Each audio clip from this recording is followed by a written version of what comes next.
भगवान विश्वकर्मा का प्रकटोत्सव दिवस माघ शुक्ल पक्ष त्रयोदशी तिथि को पुनर्वस नक्षत्र में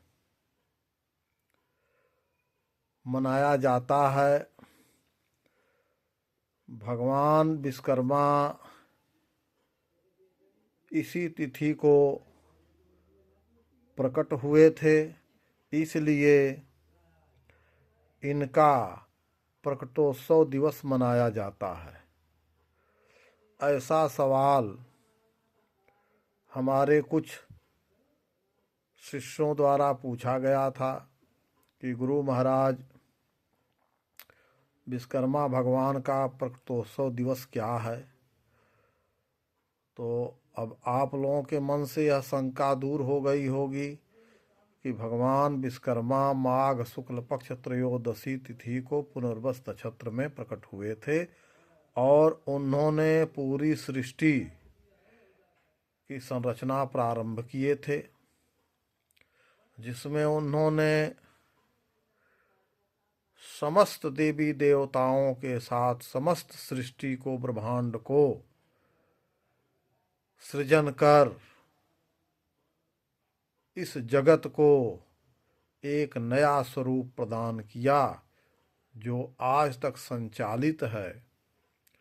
और उनके सृष्टि सृजन में कोई भेद नहीं है, कोई अंतर नहीं है। उन्होंने जिस जीव को जिस स्वरूप में बनाया, उसी स्वरूप में इस जगत को सौंप दिया। और जब से उन्होंने इस सृष्टि की संरचना की है, तब से जब तक यह सृष्टि चलेगी, तब तक उसमें कोई अंतर नहीं होगा, कोई भेद नहीं होगा। और जब विश्वकर्मा भगवान चाहेंगे, उसी दिन यह सृष्टि स्वतः समाप्त हो जाएगी और पुनर्निर्माण के लिए उनका पुनः प्राकट्य होगा। सृष्टि सृजन का समस्त आधार और उसके जितने भी गुण धर्म हैं, सब पांच मुखी विश्वकर्मा भगवान के पांचों तत्वों के साथ निहित हैं।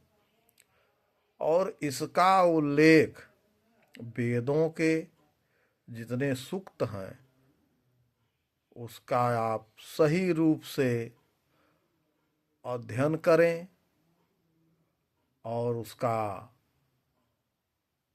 अर्थ समझें, व्याख्यान जानें, तो आपको पता चल जाएगा कि विश्वकर्मा प्रकटोत्सव दिवस क्यों मनाया जाता है। क्योंकि यही एक ऐसे परमात्मा हैं जिनका प्रकटोत्सव दिवस इस संसार में मनाया जाता है।